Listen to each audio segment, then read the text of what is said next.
제가 예전에 다니던 직장에도 사부인이랑 같은 고향 사람이 있었는데요. 어이구, 참 성격이 대단했어요. 그 사람 퇴사하고 다들 얼마나 편했는지, 에이, 내가 별 얘기를 다 하네. 근데요, 살아보니까 출신 성분을 무시할 수는 없더라고요.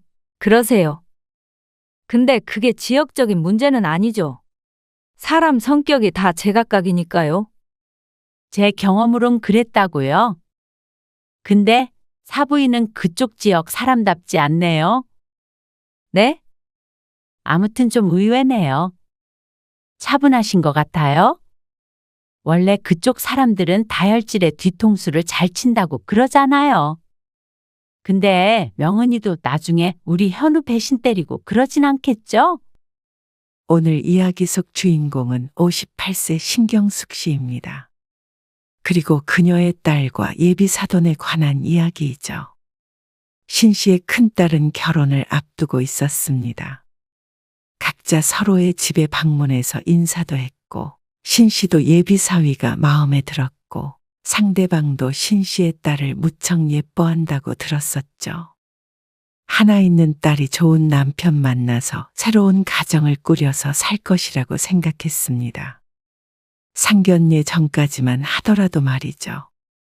설마 상대방 부모가 신 씨의 고향을 가지고 딴지를 걸 것이라고는 꿈에도 몰랐습니다. 그리고 그게 딸이 결혼하는데 방해가 될 수 있을 거라곤 생각하지 못했습니다. 그러면서 자꾸만 지역을 들먹거리는 예비 사돈과 그걸 방관하는 사위까지. 딸도 이런 결혼은 하고 싶지 않다고 했습니다. 신 씨도 같은 생각이었습니다. 이렇게 결해봤자 평생 내 딸이 구박만 당하고 살 것 같았습니다. 그런 결혼을 시키려고 딸을 곱게 키운 것이 아니었습니다. 그래서 신 씨도 속 시원하게 결혼을 엎어버리기로 했죠. 신 씨는 18까지 전라도에서 살다가 가족들과 함께 상경했습니다.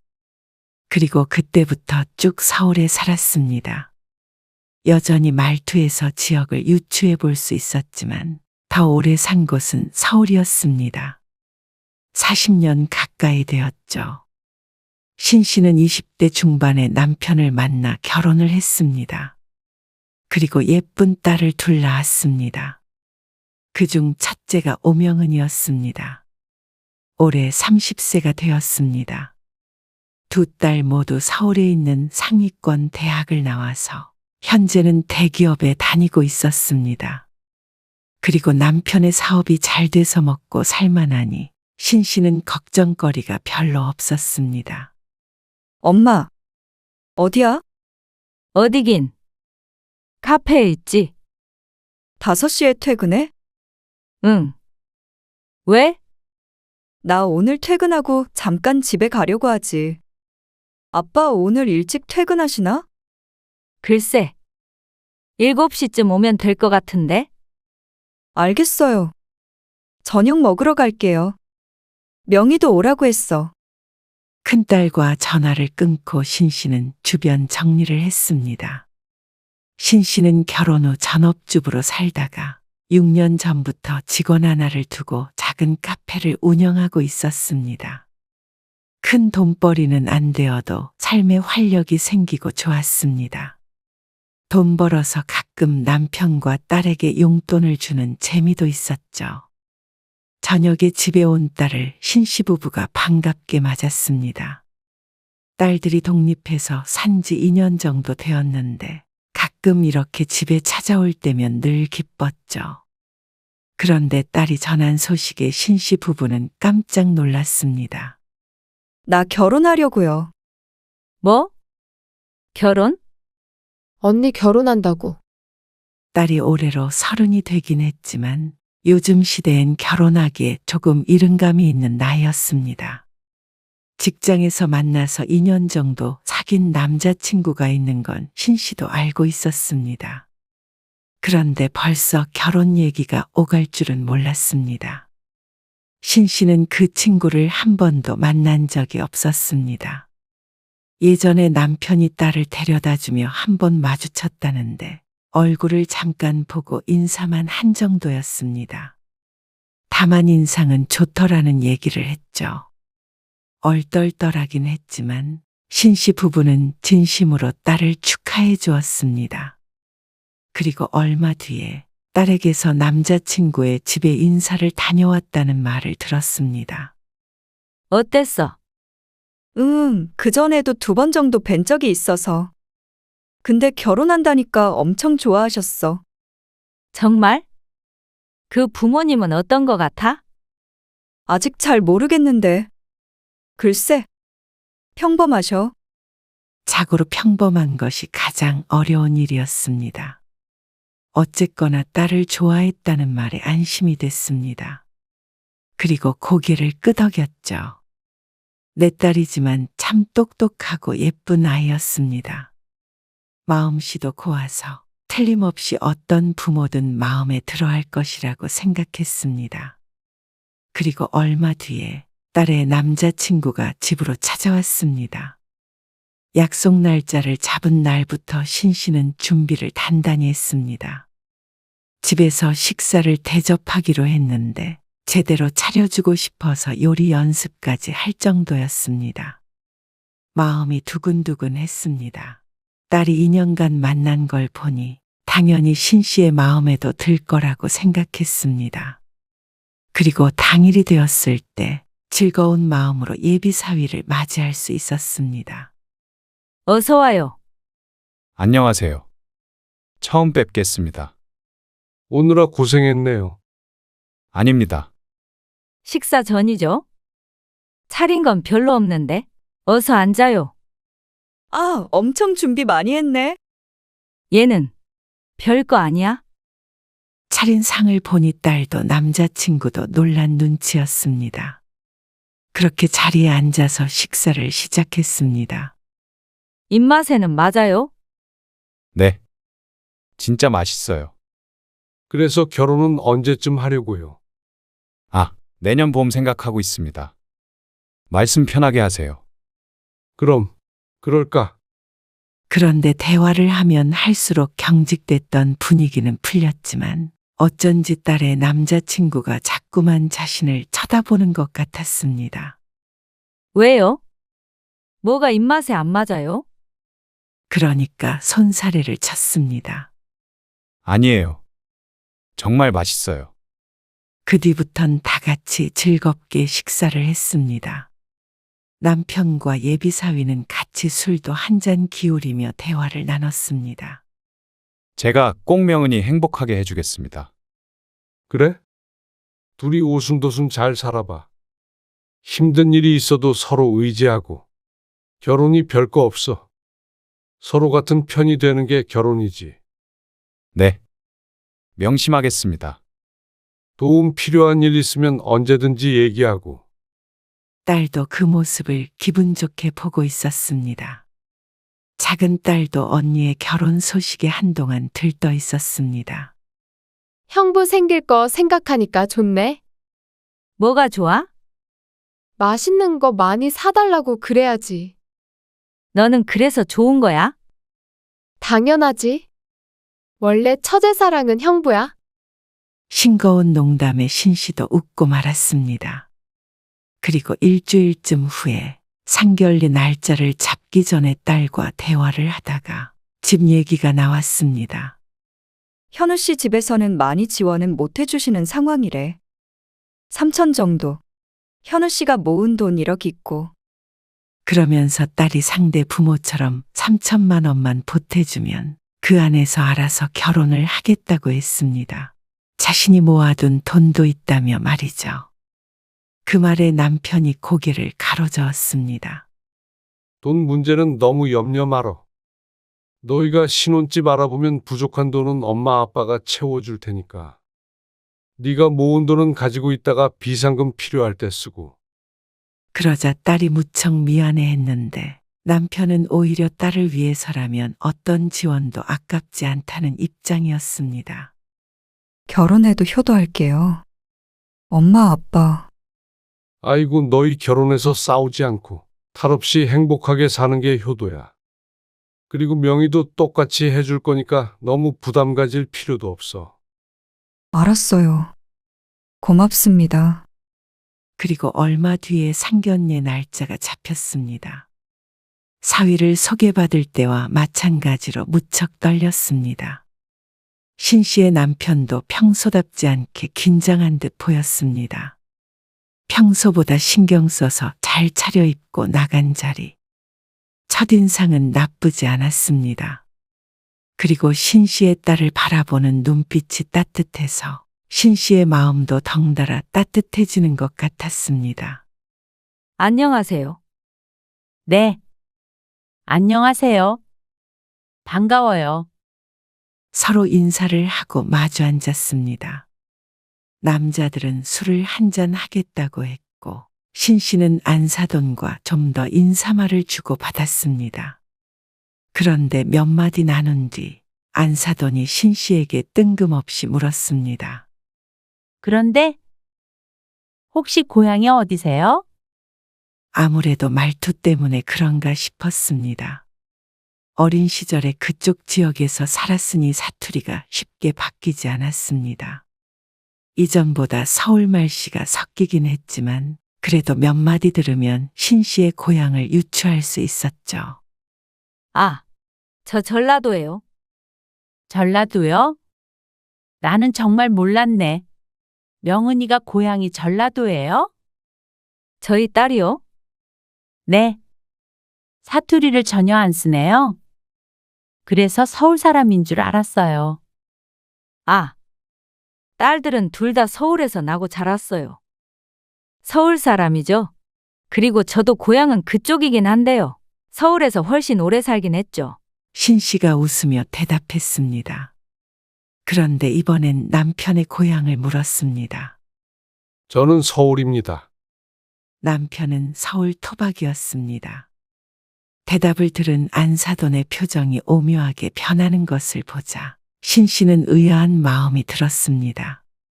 신 씨도 상대방의 고향을 물어야 하나 고민이 되었죠. 그런데 그게 결혼에 있어서 무슨 상관인가 싶었습니다. 동양도 아니니 접점도 없을 텐데 크게 중요한 주제가 아닌 것 같아서 신 씨는 결혼 얘기를 꺼냈습니다. 결혼은 내년 봄에 한다고 그러더라고요. 네. 들었어요. 집 얘기도 전에 들었고요. 아, 네. 사업을 하신다고 들었는데 여유가 있으신가 봐요. 안사돈의 질문에 남편도 그렇고 신 씨도 당황스러웠습니다. 이거 여유가 있다고 대답을 해야 할지 여유가 없다고 대답을 해야 할지 난감했습니다. 사돈네가 다소 엉뚱한 질문이나 이상한 태도를 보일 때도 있었지만 대체로 식사 분위기는 나쁘지 않았습니다. 그런데 신 씨는 마음 한구석에 뭔지 모를 찜찜함이 느껴졌습니다. 왜 그런지는 몰라도 딸이 말했던 것만큼 친절한 사람들은 아닌 것 같다는 생각이 들었습니다. 물론 사람을 한번 봐서는 알 수 없고 신 씨가 느끼는 것보다 딸이 느끼는 게 정확할 테고 또 중요했습니다. 그래서 신 씨는 끝까지 웃는 얼굴로 상견례를 마쳤습니다. 상견례 후에 본격적인 결혼 준비를 한다고 했던 딸은 곧 예식장을 예약했다고 했습니다. 그러니 정말로 딸이 결혼하는 게 실감이 갔습니다. 식장에서 드레스를 입고 걸어갈 딸의 모습이 구체적으로 상상이 되었습니다. 딸, 결혼 준비는 잘 되고 있어? 아, 드레스 그런 거 사진은 왜 안 보내줘? 하나씩 입어봐야 하는 거 아니야? 아직 드레스 같은 건 안 골랐어. 왜? 요즘엔 그런 거 얼른 해야 한다던데. 그렇긴 한데 요즘 바빠가지고 그럴 시간이 없었네. 얘는 바쁘다고 결혼도 못하게 생겼네. 그런 건 아니고 이제 준비할 거야. 그런데 어쩐지 드레스 생각만 하면 설레야 하는 예비 신부치고는 목소리가 퍽 차분했습니다. 결혼한다고 생각하니까 심란하구나. 신 씨도 당연히 그 기분을 잘 알았습니다.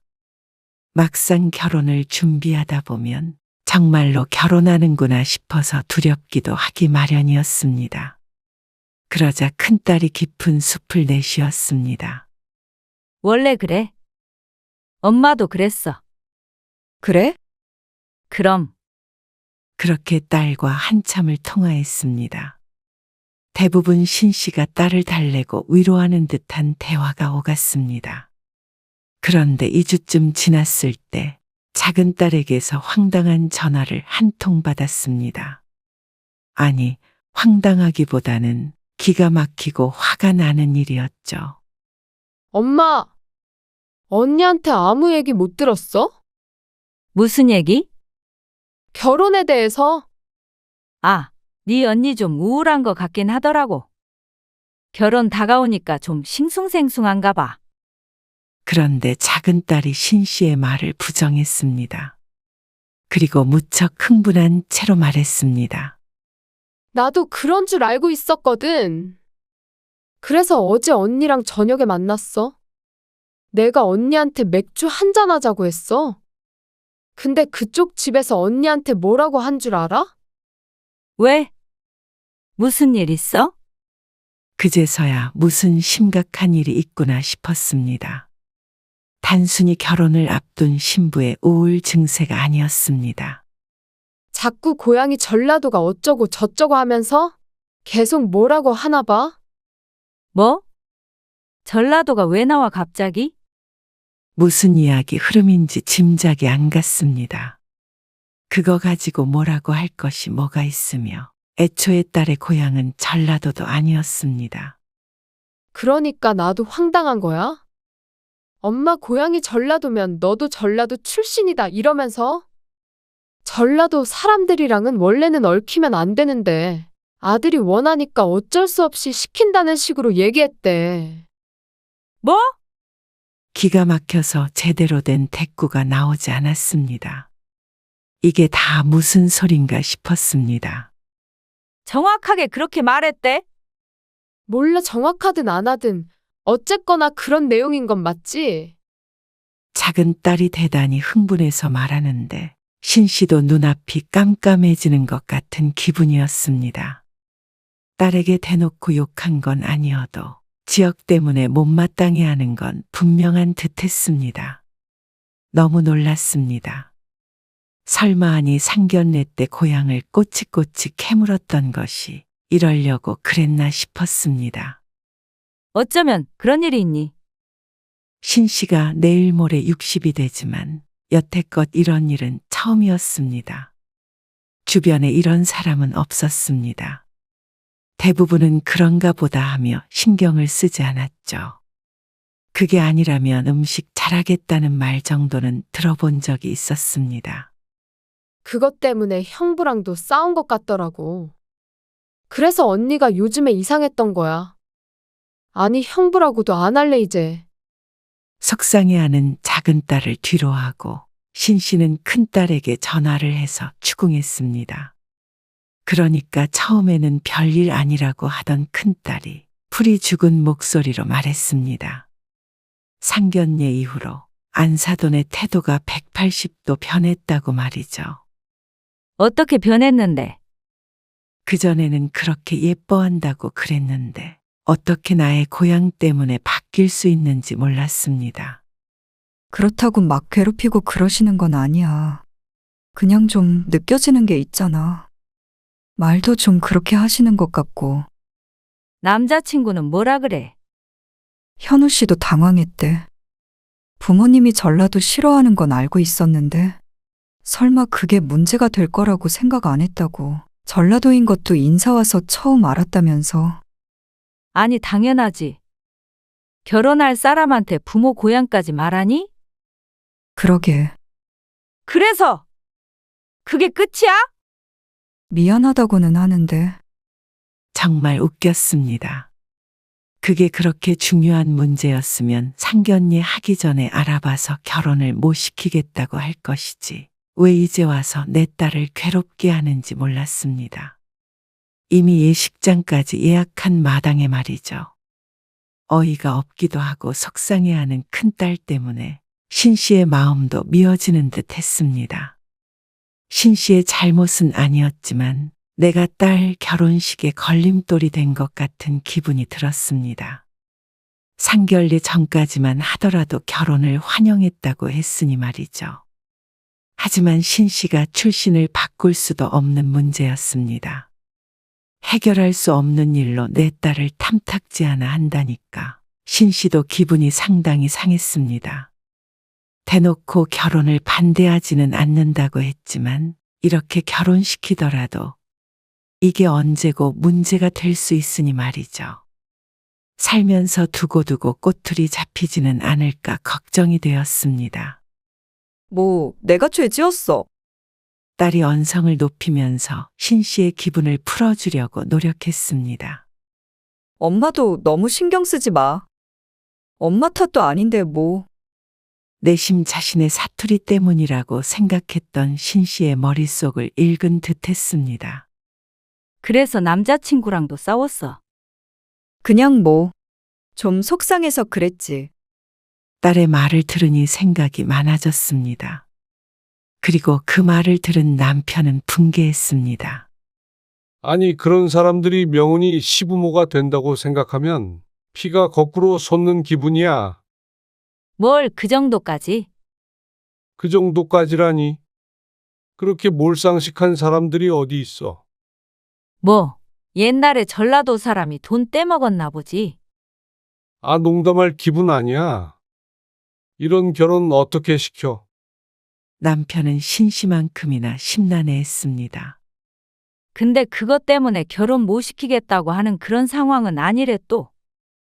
어쨌거나 그게 마음에 안 든다는 식으로는 말했다는 거잖아.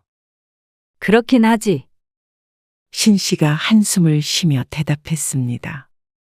몇 번을 떠올려도 속상했죠. 당장 결혼 준비는 안 하고 있는 모양이야. 아직 드레스도 안 했대. 당연히 그래야지. 그런데 그런 대화가 오간 지 얼마 안 돼서 신씨는 딸과 함께 사돈을 만나게 됐습니다. 예물과 혼수에 관련해서 상의를 하고 싶다고 했다는데 그것마저도 좀 황당했습니다. 이런 문제를 왜 신씨까지 부르는지 몰랐습니다. 보통은 자식들을 통해 전하기 마련인데 말이죠. 딸은 고민 끝에 신씨에게 말했습니다. 당장 뭐가 잘못된 것이 아닌데 만나자는 말을 거절할 수는 없었을 테니 이해가 갔습니다. 그런데 나간 자리에서 10분도 안 돼서 불쾌함에 자리를 박차고 일어나고 싶었습니다. 카페에서 만났는데 주문한 뜨거운 커피는 아직 김이 풀풀 나고 있었습니다. 은근슬에 떠보는 말은 기본이었고 이 결혼이 못마땅하다는 것을 지나가는 사람이 보아도 알 것 같았습니다. 신혼집을 마련할 때부터 좀 큰 게 낫죠? 나중에 애도 낳고 해야 되니까요. 내 애들이 알아서 하겠죠. 그리고 예물은 제가 주변에다가 좀 물어봤는데요. 생략을 하려고 했더니 다들 받을 건 받아야 한다고 그러더라고요. 그러면서 어떤 예물을 주고받을지 생각해온 것들을 줄줄이 말했습니다. 그리고 혼수 얘기도 꺼냈는데 상의를 하는 게 아니라 그 정도가 아니면 꼭 결혼을 안 시키겠다는 듯이 말했습니다. 또 그러면서 슬쩍 고향 얘기도 꺼냈습니다. 의도가 짐작은 갔습니다. 아, 제가 예전에 다니던 직장에도 사부인이랑 같은 고향 사람이 있었는데요. 어이구, 참 성격이 대단했어요. 그 사람 퇴사하고 다들 얼마나 편했는지. 에이, 별 얘기를 다 하네. 근데 제가 살아보니까 출신 성분을 무시할 수는 없더라고요. 그러세요. 근데 그게 지역적인 문제는 아니죠. 사람 성격이 다 제각각이니까요. 표정 관리가 쉽지가 않았습니다. 딸의 남자친구는 옆에서 미안한 표정은 짓지만 적극적으로 말리지 않았습니다. 그래서 딸과 다툼이 있었던 것 같았습니다. 신씨는 애써 표정을 수습하며 침착하게 대꾸하려고 노력했습니다. 여기서 열내봤자 딸만 곤란할 거라고 스스로 되뇌었습니다. 근데 사부인은 그쪽 지역 사람답지 않네요. 네? 아무튼 좀 의외네요. 차분하신 것 같아요. 원래 그쪽 사람들은 다혈질에 뒤통수도 잘 친다고 그러잖아요. 명은이도 나중에 우리 현우 배신 때리고 그러진 않겠죠? 칭찬인지 농담인지 욕인지 모를 말을 듣고 신 씨는 얼굴이 벌개졌습니다. 도대체 어떤 시대에 살고 있는 건지 몰랐습니다. 나이도 많이 먹지 않은 여자가 어떻게 저런 말을 하는지 몰랐습니다. 이게 다 사위의 모호한 태도 때문인 것 같았습니다. 지금도 저렇게 제 엄마가 이상한 소리를 해도 가만히 있는데 결혼하면 딸이 맘고생할 것이 눈에 훤히 보였습니다. 아무리 신혼집을 지원해주고 혼수를 넣어줘도 달라질 건 없었습니다. 돈 싸질머지고 결혼한다고 사람의 머릿속까지 바꿔놓을 수는 없을 것이었습니다. 계속되는 기분 나쁜 말에 이걸 참아야 하나 말아야 하나 고민했습니다. 하지만 딸까지 언급하는 통에 더 참기가 힘들어졌습니다. 그래서 힐끔 딸의 표정을 보니 자신이 모욕을 당한 듯한 표정을 지었습니다. 더 이상은 못 참겠네요. 저희는 이만 일어나 보겠습니다. 실례했습니다. 어머나, 명은아, 엄마, 가요. 신 씨는 딸을 따라서 일어났습니다. 그리고 조금 걸어가자 딸이 속상한 목소리로 말했습니다. 왜 엄마는 가만히 듣고만 있어? 엄마도 한마디 해줘야지. 그래도 네가 어떻게 생각하는지 모르는데 거기서 테이블이 알도 엎어? 왜 못 엎어? 화내지 말고. 엄마도 바보라서 듣고 있었던 거 아냐. 너 일단 결혼은 미뤄. 당연한 소리를 해. 근데 당장 결혼을 엎지는 말고 미루자고 해. 그 다음에 남자친구가 어떻게 나오는지 봐. 어쨌거나 처음에 결혼하겠다고 했던 이유가 있을 거 아니야. 너희도. 이참에 사람 됨됨이도 한번 보고 그리고 나서 신중하게 결정해. 딸은 울듯한 표정으로 신 씨가 하는 말에 귀 기울였습니다. 어쨌거나 저 사람들은 우리한테 바닥을 보여줬으니까. 선택은 우리가 하면 되는 거야. 그리고 나서 딸은 한동안 신 씨에게 연락하지 않았습니다. 남자친구와 대화를 하고 있을 수도 있었고 신중하게 생각할 시간이 필요한 듯도 했습니다. 그리고 열흘이 지났을 때 딸이 신 씨의 집에 찾아와서 결국 파혼을 입에 올렸습니다. 없던 일로 하려고. 평생을 믿고 의지할 수 있는 사람이 아닌 것 같아. 신 씨와 남편은 아무 말 하지 않고 고개를 끄덕였습니다. 그렇게 그쪽 집안 사람들과는 연이 끝났다고 생각했습니다. 그저 딸이 마음을 추스를 시간이 필요할 것이라고 여겼는데 마음을 추스르지 못한 건 상대방 부모인 듯 했습니다. 한때 예비사돈이었던 여자에게서 전화가 왔습니다. 무척 흥분한 목소리로 역시 전라도 사람들이 이렇게 뒤통수를 친다며 고래고래 소리를 지르는데 이제는 웃기지도 않았습니다. 하지만 이제는 신 씨도 더 이상 참을 이유가 전혀 없었습니다. 나 참 살다 별소리를 다 듣겠네요. 내가 지역으로 편가르기 하는 사람치고 제대로 된 사람 못 봤어요. 너무 천박해서 사돈 삼고 싶지가 않네요. 뭐요? 천박? 그러는 그쪽도 내가 그쪽 지역 사람이 아니라 이렇게 막말하는 거 아니에요? 그럴 리가요. 우리 올케는 대구 사람이고요. 형부는 강릉 사람이에요. 제 카페 직원은 고향이 제주도예요. 아, 참 남편은 서울인 거 아실 테고요. 근데 다들 사람 참 좋아요.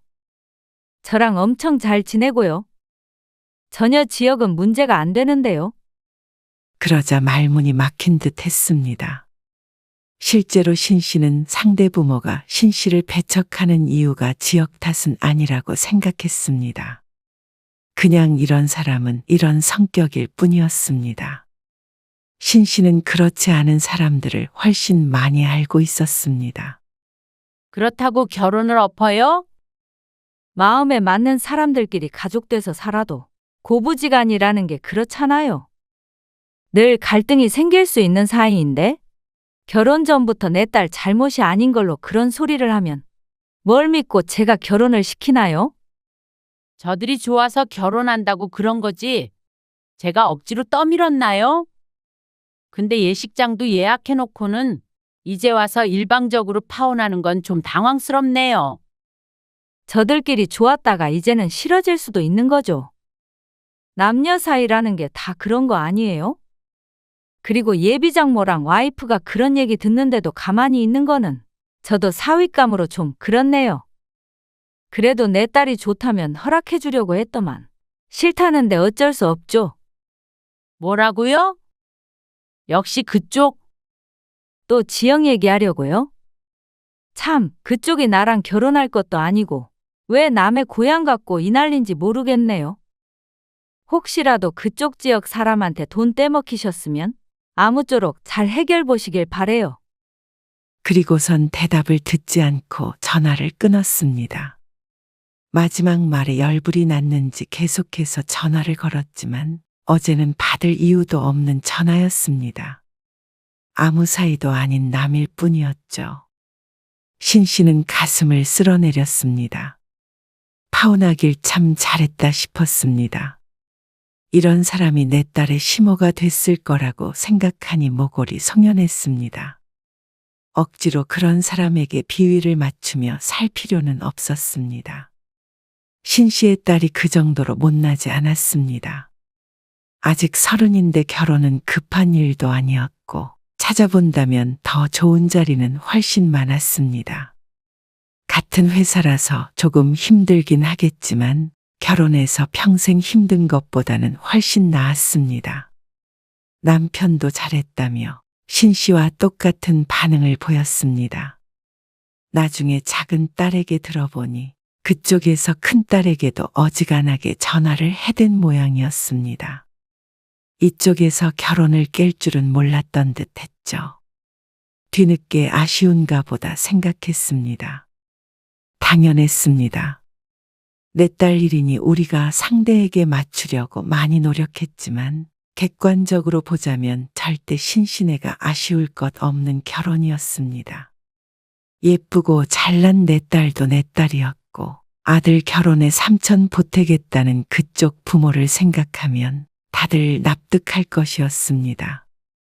이런 결과를 예상 못하고 그렇게 사람에게 모욕을 줬나 생각하니 딱하기까지 했습니다.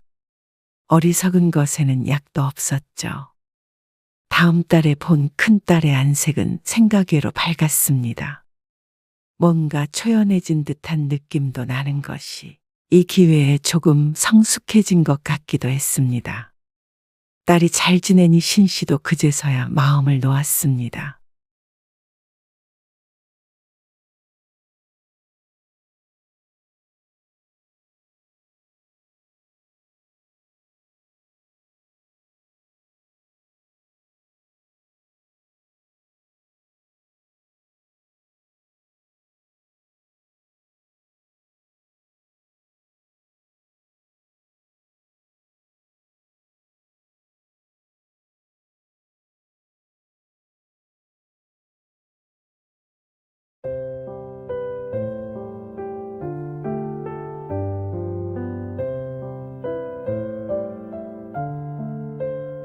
부모가 큰 수술을 하는데 놀러 가는 놈이 어디 있어? 생각이 있냐 없냐? 우리가 가라고 해도 취소하거나 적어도 미루기는 했어야 할 거 아냐? 솔직히 아버지 때문에 마음 진짜 불편해요. 그냥 다녀오라고 해주실 수도 있잖아요. 위암은 솔직히 생존율 진짜 높아요. 90%가 넘어요. 말기도 아니고 일찍 발견한 편이잖아요. 그러면 수술하면 거의 일상 회복할 수 있대요. 그거 잘라내면 남은 고쳐줘도 평생 밥 먹을 때 불편하게 살아야 될 수도 있는 거야. 아, 알아요. 알죠. 근데 제가 여행 안 간다고 수술이 더 잘 되는 건 아니잖아요. 네 엄마 무서워서 맨날 조용히 운다. 잠도 계속 설치고 말이야. 너희 얼굴 못 보게 될까봐 무섭다고 하는 사람이야. 근데 자식이란 놈이 어떻게 그렇게 매정하게 말하냐. 여행 그까짓 거 언제든지 갈 수 있는데 좀 미루면 안 되는 거냐? 아니, 국내 여행이면 그렇게 했죠. 엄마한테는 제가 잘 말씀드렸어요. 오늘 이야기 속 주인공은 63세 강경찬 씨입니다. 그리고 그녀의 아내와 아들 며느리에 관한 이야기이죠. 강 씨의 아내는 위암 진단을 받았습니다. 말년에 행복하게 오순도순 살자 대화를 나누었던 것이 무색하게 강 씨 부부는 큰 시련을 맞게 되었습니다. 아무리 희망적인 얘기를 들어도 불안했고 웃으며 TV를 보다가도 순간 부부는 말이 없어졌습니다. 자신과는 다르게 건강한 음식을 좋아하던 아내였는데 왜 하필 아내가 암에 걸린지 몰랐습니다. 강 씨는 아내 앞에선 의연한 척했지만 뒤에선 남몰래 눈물을 훔친 적도 있었습니다. 하지만 자식의 마음은 다른 듯 했습니다. 부모가 암에 걸려도 일이 먼저였고 수술을 한다고 해도 미리 예약해 놓은 여행이 먼저였습니다. 아무리 말기가 아니라지만 어떻게 이렇게 무신경할 수가 있는지 몰랐죠. 결혼하면 자식과도 멀어진다는 소리는 들었지만 그 이전에 아들 며느리의 인성마저 의심이 됐습니다. 하지만 그렇게 키운 장본인도 강씨 부부이기에 내가 뿌린 씨는 내가 거두기로 다짐했습니다. 강씨 부부는 자식이 아들 하나였습니다. 워낙 먹고 살기 힘들었던 어린 시절을 보냈고 많은 형제들 틈에 치이며 살아서 그런지 둘 이상 낳을 생각은 해본 적도 없었습니다. 그런 외동아들을 결혼시킨 것은 몇 년 되었습니다. 이제는 손주도 있는 할아버지가 되었죠. 돈 벌고 자식 키우고 숨가쁘게 살아온 세월을 지나 퇴직을 했습니다.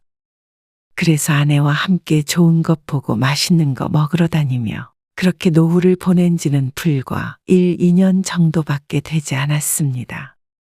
그리고 마음 놓고 펑펑 놀며 살지도 못했죠. 나 출근해. 오늘 좀 일찍 퇴근할 거야. 3시. 맞아. 알았어. 나는 5시쯤 집에 올 거야. 아내는 100세 시대에 우리가 60대이니 앞으로 살아갈 날이 너무 길다고 했습니다. 그래서 나름대로 노후 준비를 했음에도 불구하고 여전히 지인의 커피숍에 출근해서 일을 도와주고 있었습니다. 좀 편히 살았으면 하는 마음도 있었지만 강 씨 또한 퇴직 전부터 준비했던 부동산 투자 일을 조금씩 하고 있었습니다. 수빈이 이번에 재롱잔치 하는 거 영상 봤어? 아니? 안 보내주던데. 이것 봐. 우리 손주밖에 안 보이네. 저녁에 집에서 식사를 하다가 아내가 휴대폰을 켜서 손주의 동영상을 보여줬습니다. 귀엽네. 강 씨 부부는 밥 먹다 말고 흐뭇하게 손주가 춤을 추는 것을 지켜보았습니다. 오랜만에 우리 수빈이 보고 싶네. 요즘도 애들 많이 바쁘대. 연락해봤어? 그저께 통화했는데 한번 오라고 했더니 바쁘다네. 걔들이 안 바쁜 때가 있었나? 아들은 결혼 후에 통 얼굴을 보기가 힘들었습니다. 손주 수빈이 아기일 때는 저녁 시간에 강 씨의 집에 맡기곤 했는데 어느 정도 크고 나자 명절이나 어버이날 등이 아니면 일상적인 때에는 만나기가 어려웠죠. 특히나 아이와 있는 시간이 많았던 아내는 그렇게 손주가 애틋한 모양이었습니다. 하나밖에 없는 손주이고 둘째는 낳지 않을 거라고 하니 앞으로도 유일한 손주였습니다. 그러면 당신 생일 때 어디 같이 놀러 좀 가자고 할까? 내 생일? 어디? 그건 진성이랑 얘기를 해봐야지. 어디 보자. 강 씨가 달력을 보니 아쉽게도 생일은 수요일이었습니다. 평일이네. 애들 출근해야 되니까. 그 전주나 그 다음 주 주말에 가자. 토요일에 갔다가 일요일에 오면 되지. 그럴까? 내일 전화해 봐야겠네. 미리 말을 해놔야 시간을 빼놓겠지. 아내는 무척 들떠 보였습니다. 몇 번이고 손주 영상을 돌려보고 사진첩에서 사진도 보며 웃었습니다. 그런데 다음날 아들에게 전화해서 물어보니 난감한 기색을 보였습니다. 요즘 회사 일이 바빠서 주말에 멀리 갔다 오는 건 좀 부담스러워요. 전 토요일에 출근할 때도 있고 그래서 네 엄마 생일쯤에도 바빠? 생신이 날짜가 엄마 생일도 몰라. 다음 달 28일이잖아. 그러자 아들은 여행까지는 안 될 것 같다고 대답했습니다. 강 씨보다도 아내가 몹시 실망했습니다. 그래서 강 씨가 아들에게 다시 연락해서 그러면 당일에 밥이나 한 끼 같이 먹자고 했습니다. 하지만 그마저도 바쁘다는 이유로 곤란하다고 했습니다. 아직 한참 남았는데도 말이죠. 당일에는 좀 그렇고요. 평일이잖아요. 저희가 시간 내서 주말에 갈게요. 그래. 알았다. 이렇게까지 말했는데 안 된다고 하는 걸 보니 오죽 바쁜가 싶었습니다. 그래서 강 씨는 미련을 바렸습니다. 애들이 너무 바쁘대. 시간 내기가 힘든가 보더라고. 그래? 어쩔 수 없지. 그날은 우리끼리 맛있는 거 먹으러 가고, 나중에 애들 오면 또 좋은 데서 식사하고 그러자. 서운해하지 마라. 알았어. 안 서운해. 그런데 얼마 뒤에 아들네가 해외여행을 가기로 되어 있다는 소식을 듣게 되었습니다. 아내의 생일이 지나고 얼마 안 있어서였습니다. 미리 계획을 했던 모양이었지만 내심 서운한 기분은 들었습니다.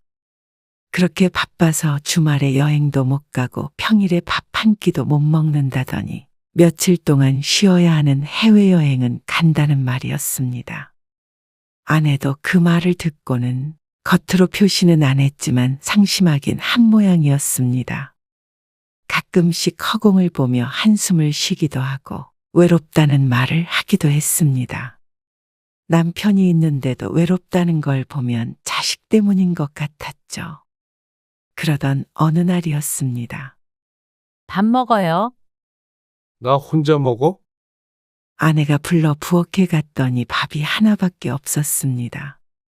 강 씨가 의아하게 묻자 아내가 배를 손으로 문지르며 말했습니다. 나는 소화가 잘 안 되는 것 같아서. 아침에 별거 안 먹었잖아. 근데 어젯밤에 먹은 것 때문인가? 얹힌 것 같은 기분이라 별로 안 먹고 싶네. 약은 먹었어? 소화제 먹었지? 그래도 조금이라도 먹어봐. 아예 아무것도 안 먹으면 배고파서 어떡해. 물 말아서 조금 먹을까? 그래. 그렇게 아내는 간단하게 점심 식사를 했습니다. 반찬도 이것저것 먹지 않았죠. 그런데 오후에 아내는 배를 부여잡고 있었습니다. 아니, 배가 그렇게 아파? 그러네. 진통제도 먹어봐. 강 씨가 찬장에서 약을 꺼내서 주며 말했습니다. 아니, 그러지 말고 병원에 가보자.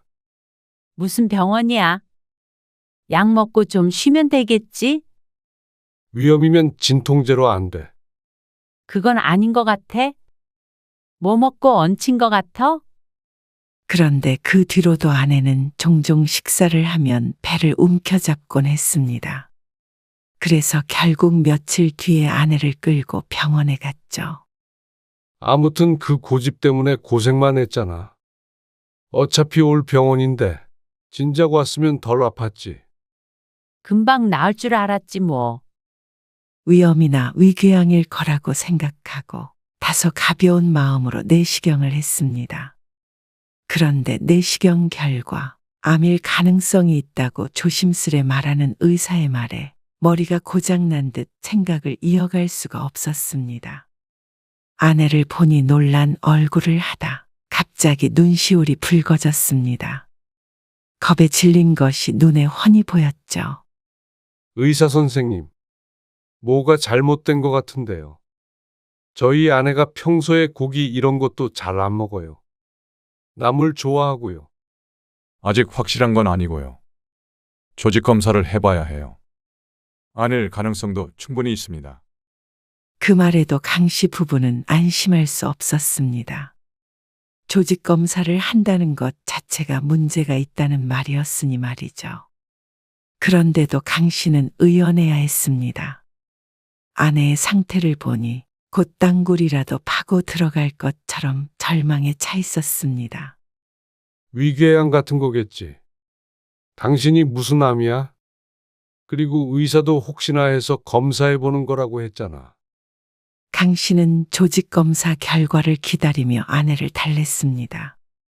그 시간이 길지 않았지만 강 씨 부부는 유달리 시간이 천천히 흐르는 것 같았고 불안과 고통 속에서 지내야 했죠.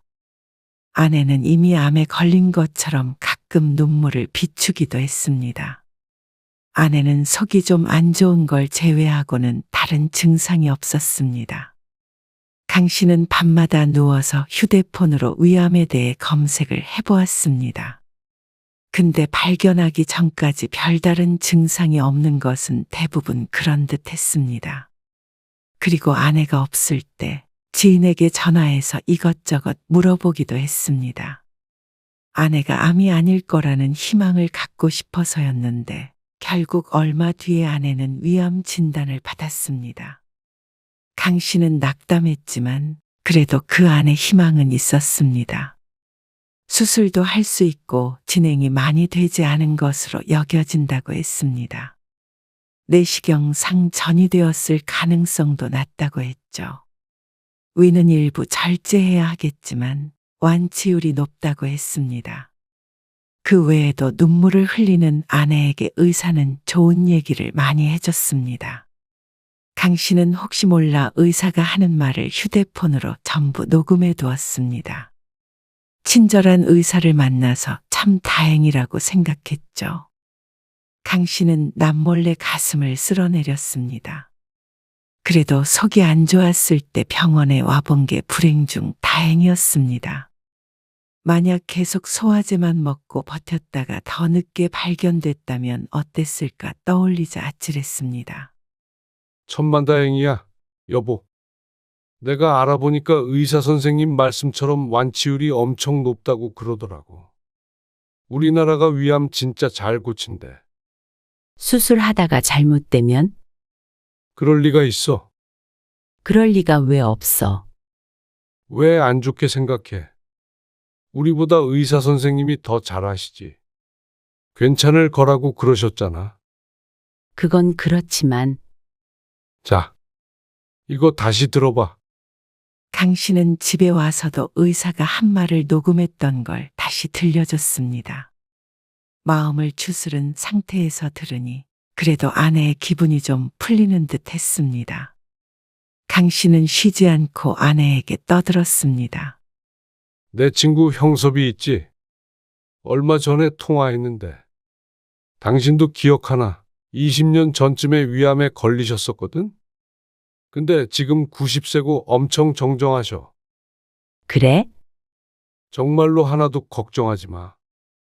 강 씨가 아들에게도 전화해서 말했습니다. 암이라는 단어 하나의 아들도 놀란 듯 잠시 정적이 흘렀습니다. 몇 분간 허하는 한숨 소리만 들려왔습니다. 네 엄마 많이 우울해하니까 너도 신경 좀 써. 아무리 바빠도 엄마 건강이 먼저잖냐? 그렇죠. 알겠어요. 그리고 다음날 아들이 아내에게 전화를 한 모양이었습니다. 우중충 장마 같았던 아내의 표정이 모처럼 환하게 개었습니다. 나 그만 우울해하고 힘내려고.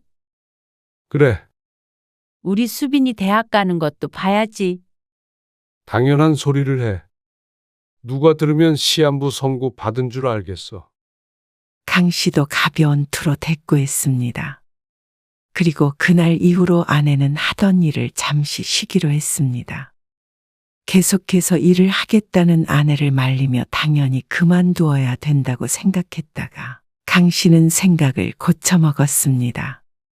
어차피 완치가 될 건데 일상을 바꾸는 것보다는 평소와 같은 게 아내에게도 좋다고 생각했습니다. 그렇지만 마음은 좋지 않았습니다. 곧 죽을까봐 그렇게 슬퍼하고 무서워하면서도 여전히 돈을 벌려고 한다는 게 말이죠. 늘 하는 소리가 나중에 자식에게 부담 안 주려면 더 벌어야 한다. 들 하나 있는데 내가 많이 벌면 다 아들 거다. 이 소리를 입에 달고 살던 아내였습니다. 그러니 더 짠할 수밖에 없었습니다. 수빈이 엄마도 알고 있겠지? 나 암 걸린 거? 알겠지? 왜? 아니야. 그러고 보니 며느리에게서 전화가 왔다는 소리가 없었습니다. 통화를 했다면 진작에 강 씨에도 말을 했을 텐데 말이죠. 강 씨는 혀를 찼습니다. 아내는 아니라고는 했지만 내심 섭섭한 눈치였습니다. 당연했습니다. 경사에는 연락이 없어도 적어도 시모가 암에 걸렸다면 전화해서 안부를 물어야 하는 것이 당연했습니다. 강 씨도 며느리에게 서운했고 아들에게도 섭섭하긴 마찬가지였습니다. 그리고 얼마 뒤 CT 결과가 나오고 다행스럽게도 빠르게 수술 날짜가 잡혔습니다. 운이 좋았죠. 그래서 강 씨가 아들에게 전화해서 날짜를 일러주었습니다. 위 조금 잘라내야 된대. 그나마 빨리 발견해서 다행이네요. 그렇다니까. 아무튼 날짜 잘 적어놔. 네. 알겠어요. 전화를 끊고 나서 생각해 보니 수술하는 날의 본래라면 아들이 해외에 있을 때였습니다. 여행을 가는 날짜와 겹치는 것 같았습니다. 아들네 여행은 어쩌나 걱정은 되었지만 엄마가 아파서 수술을 하는데 어쩌겠나 싶었죠. 그리고 얼마 뒤 아내의 생일이었습니다. 혹시나 했지만 아들은 오지 않았습니다. 암 선고를 받고 아들만 한 번 강 씨의 집에 와서 밥을 먹고 갔고 그 뒤로는 깜깜무소식이었습니다. 그런데 진작부터 바쁘다고 했었고 못 온다는 건 알고 있었으니 따로 연락은 하지 않았습니다. 강 씨는 괜찮았습니다. 다만 아내가 걱정될 따름이었죠. 자식도 있고 며느리 손주 다 있는데 생일이 좀 고요하네. 그러니까 어디 여행이라도 가자니까. 여행은 무슨, 몸도 안 좋은데 그냥 집에 있는 게 나아. 곧 수술을 앞두었기 때문에 아내는 대부분 집에서 건강 관리를 하며 시간을 보냈습니다. 그래서 생일에도 강 씨와 둘이 조촐하게 보내기로 했죠. 하지만 자식이 자꾸만 눈에 밟히는 것 같았습니다. 바쁜지 아침에 아들에게서 전화가 없어서 강 씨가 귀띔을 해준 뒤에야 아내가 생일 축하 연락을 받을 수 있었죠. 자꾸만 아들 보고 싶다, 손자 보고 싶다 하는 통에 강 씨는 한숨을 쉬었습니다. 곧 수술을 한다고 생각하니 아내가 생각이 많은 것 같았습니다. 그럴 일 없다고 하는데도 자꾸 수술하다 못 깨어나면 어쩌나 하는 생각도 하곤 했습니다. 그래서 다음날 강 씨가 아들에게 전화를 걸었습니다. 엄마 입원하기 전날에 여기 집에 와서 하룻밤 자고 가면 안 되겠냐? 입원하기 전날이요? 그래. 아무래도 엄마가 많이 불안한 모양이야. 그러자 아들이 당황스러워했습니다. 아, 근데 수술 이틀 전 오후 비행기예요. 비행기? 네, 저번에 말씀드렸잖아요. 가족끼리 여행 간다고요. 그 말에 아들보다도 강 씨가 더 당황했습니다. 당연히 수술 날짜와 겹치기에 여행은 취소할 거라고 생각했으니 말이죠. 서로가 서로에게 당황한 가운데 강 씨가 아들에게 다시 물었습니다. 여행이 가겠다고? 그거 이제 와서 취소를 할 수가 없어서요. 위약금도 많고 수빈이랑 수빈이 엄마도 엄청 기대하고 있어요. 수빈이 엄마 애 키우느라 신혼여행 이후로 처음 해외로 가는 거라서 들떠 있어가지고. 아들이 말끝을 흐렸습니다. 강 씨는 뭐라 대꾸할 수가 없어서 침묵을 지켰습니다. 그러자 아들이 계속해서 변명을 했습니다. 잠자코 듣고 있던 강 씨가 아들의 말을 끊고 얘기했습니다. 그래도 다른 것도 아니고 수술이잖아. 생일에 못 오는 것을 가지고 뭐라고 한 적은 없었습니다. 하지만 위암 수술은 다른 문제였습니다.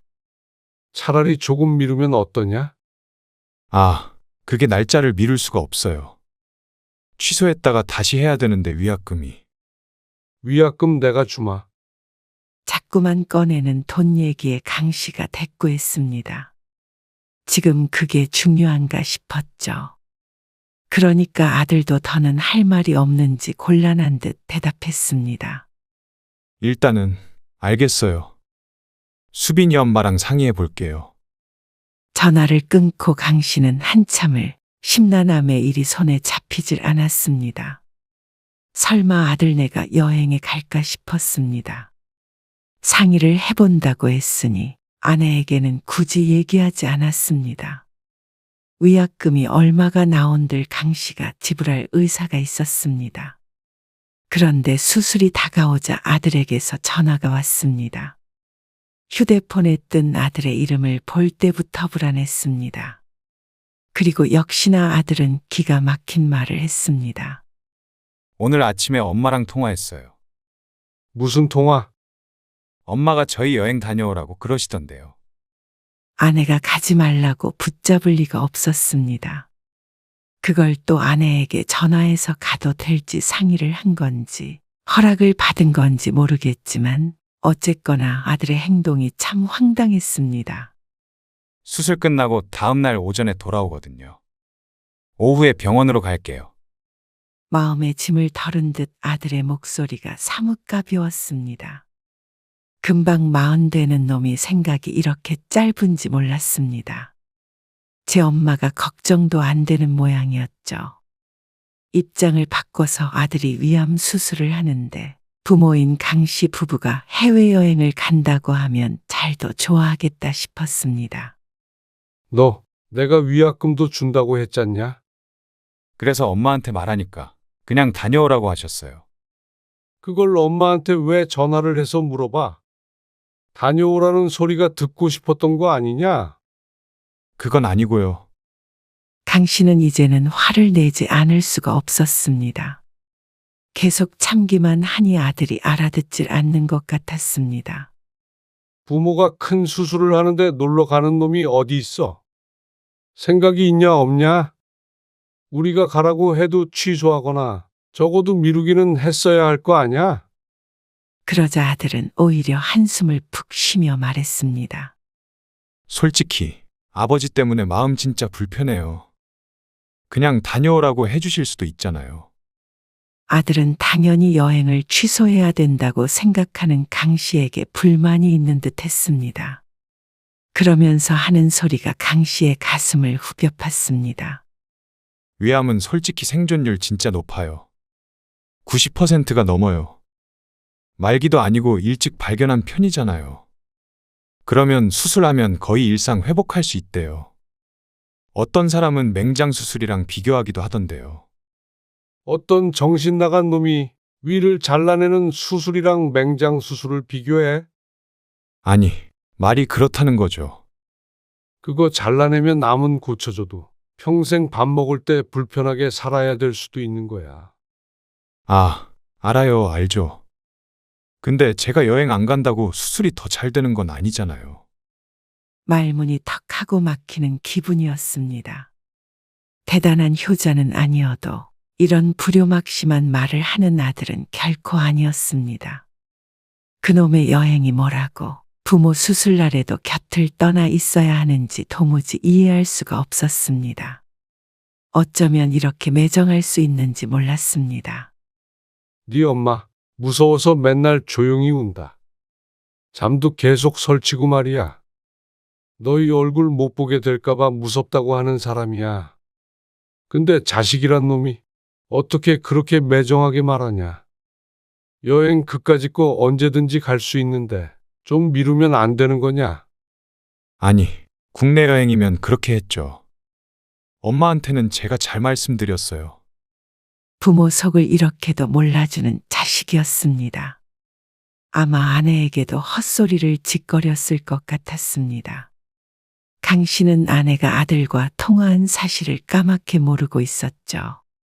속으로만 앓고 있을 아내가 참 딱했습니다.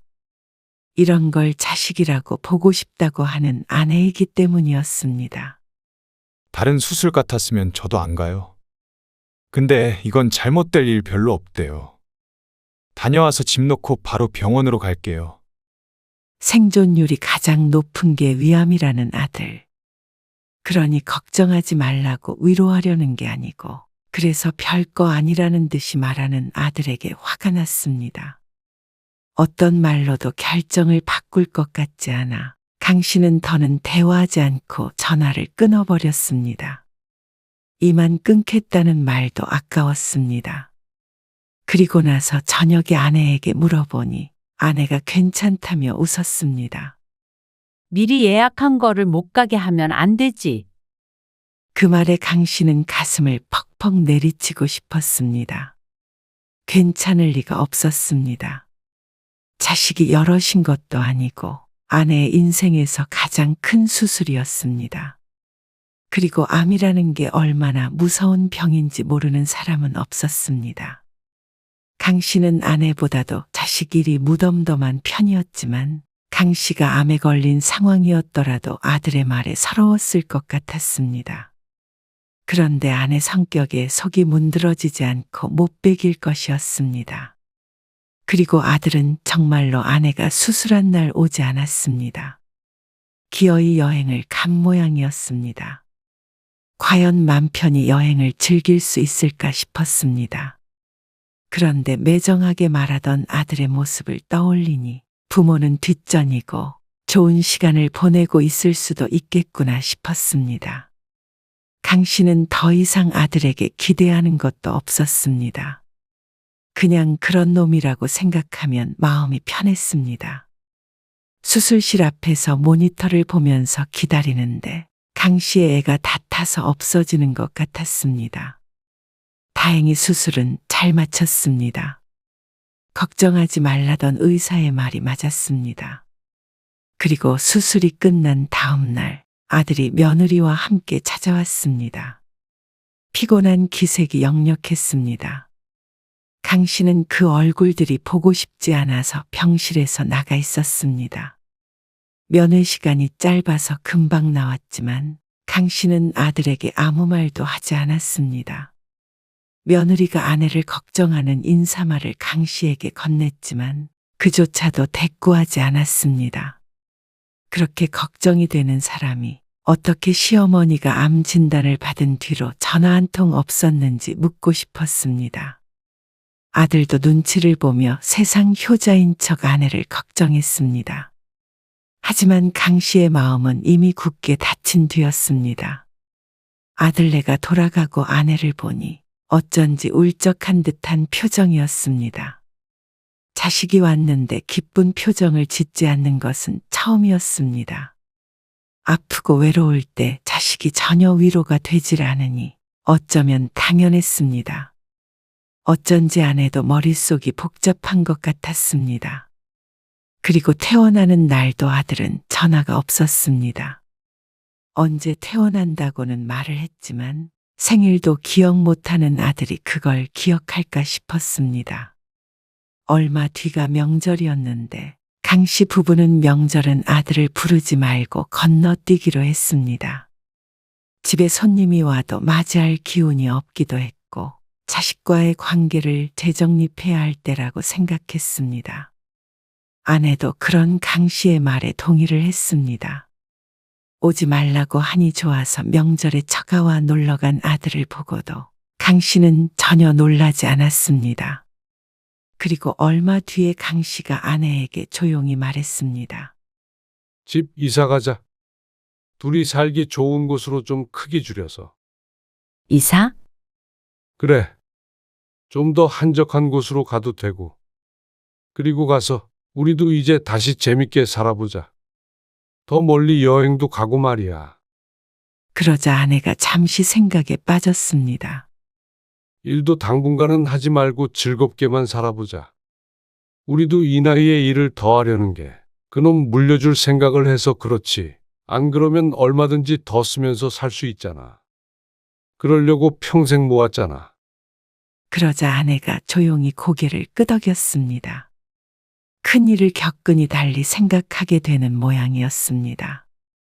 아마도 자식에 대한 실망감이 컸을 것이라고 생각했습니다. 당신이 진성이 주자고 했던 시골 땅은 그냥 팔아버려.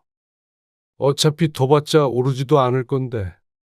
그리고 집 줄이고 이제 좀 쓰면서 살아보자. 그래도 월세 들어오는 거 좀 있으니까 살만하잖아. 그리고 그러다가 질리면 뭐 둘이 카페라도 차려서 오붓하게 지내면 되지. 그 말에 아내가 설픈 미소 지었습니다. 집 내놓을게. 알았어. 그리고 둘 중에 하나 죽으면 부동산은 전부 처분해서 살자. 그리고 남은 사람은 그 돈 다 쓰고 죽는 거야. 그 말에 아내는 잠깐 놀란 표정을 지었다가 또다시 고개를 끄덕였습니다. 자식에 관해서는 오랜만에 생각이 일치한 순간이었습니다. 강 씨는 남은 재산 중 한 푼도 아들에게 주고 싶은 마음이 없어졌습니다. 비록 어마어마한 돈은 아니겠지만 그래도 아들에게는 큰 밑거름이 될 수 있는 금액이었습니다. 강 씨 부부도 그렇고 아들도 막연히 당연히 하나밖에 없는 자식에게 갈 거라고 생각하고 살았는데 다른 선택지도 있다는 걸 보여주게 되었습니다. 그리고 그 소식을 들은 아들은 크게 놀랐습니다. 이사를 왜 가세요? 멀리 가시게요? 그냥 인생 좀 즐기면서 살려고 그러지. 그러면서 아내와 했던 얘기를 슬쩍 말하자 아들이 언성을 조금 높였습니다. 아무래도 기분이 상한 것 같았습니다. 혹시 엄마 수술할 때 여행 가서 지금도 그것 때문에 언짢으신 거예요? 수술 잘 됐잖아요. 엄마도 지금 건강하시고요. 말도 안 되는 소리였습니다. 어떻게 수술이 잘 됐다고 끝이라고 생각하는지 몰랐습니다. 이렇게 관심이 없으니 더 이상은 대화를 이어갈 의미가 없었습니다. 앞으로는 너도 너희 인생 살아. 우리도 우리 인생 살게. 그래서 결국 저한테 유산을 안 주시겠다고 말씀하시는 거잖아요. 이럴 때는 아주 잘 알아듣는 아들이 우스웠습니다. 아들은 그 말이 실감이 나지 않았는지 자신도 속상하고 서운하다고 하며 전화를 끊었습니다. 그런데 강 씨 부부가 집을 팔고 이사를 가고 땅도 팔았다고 하자 그제서야 실감한 듯 했습니다. 그러고서는 몇 달 뒤에 며느리와 손주까지 데리고 찾아왔습니다. 암 환자에게 좋은 음식이라며 뭘 바리바리 싸들고 왔는데 강 씨는 냉큼 받았습니다. 잘 먹이마. 이만 가봐라.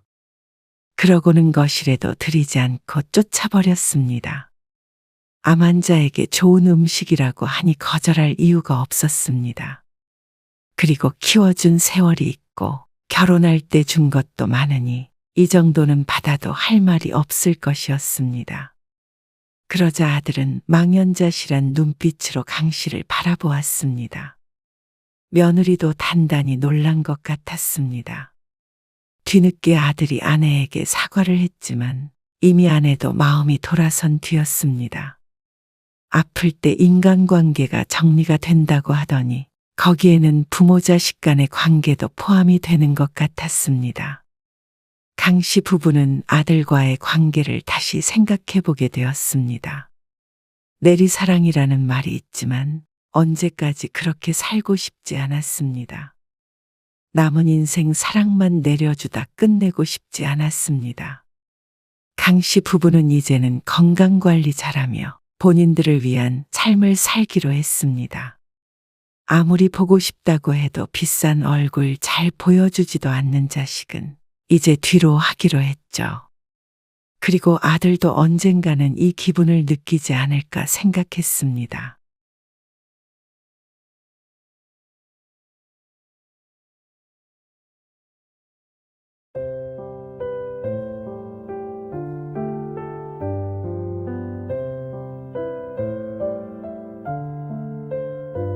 사돈이랑 식사를 하자고? 나는 불편하고 부담스러워서 싫어. 괜히 실수할 수도 있고, 뭐가? 사돈 만나는 거? 진짜 당신 이상하네. 혹시 미나한테 안 좋을까봐 그런 건데 뭐가 이상해? 인간관계를 그런 식으로만 생각하면 한도 끝도 없어. 당신은 어렵지도 않아? 사돈인데? 사위의 부모님이잖아. 아니, 뭐가 어려워. 이제 가족인데. 그리고 남편은 식사 자리에서 안사돈과 언성을 높여 싸웠습니다. 내가 진짜 창피해서 살 수가 없어. 아니, 아빠는 미나 너 생각해서. 그리고 안사돈이 먼저. 아니, 애들 앞에서 왜 사돈이랑 싸워? 왜 뒷일은 생각을 안 하는 거야? 거봐, 자주 보면 실수할 일밖에 없다니까? 오늘 이야기 속 주인공은 59세 황미선 씨입니다. 그리고 그녀의 남편에 관한 이야기이죠.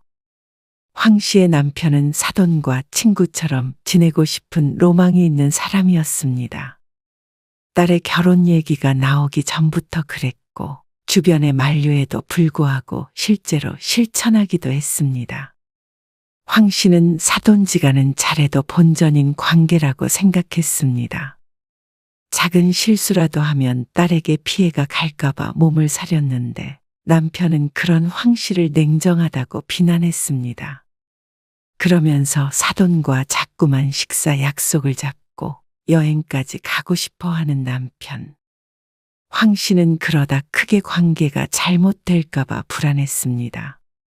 그리고 그런 불안은 실현이 되었죠. 남편은 이제 다시는 사돈과 만날 일이 없다고 했습니다. 장례식에서나 볼 것이라고 말이죠. 황 씨도 그렇고 딸도 그게 차라리 다행이라고 생각했습니다.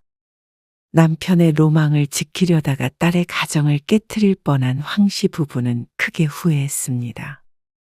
그리고 다시는 같은 실수를 반복하지 않겠다고 다짐했죠. 황 씨 부부는 자식이 딸 하나뿐이었습니다. 그렇기 때문에 더욱 애틋할 수밖에 없었습니다. 특히나 남편은 아내 없이는 살아도 딸 없이는 못 살겠다고 공공연하게 말하고 다닐 정도였습니다.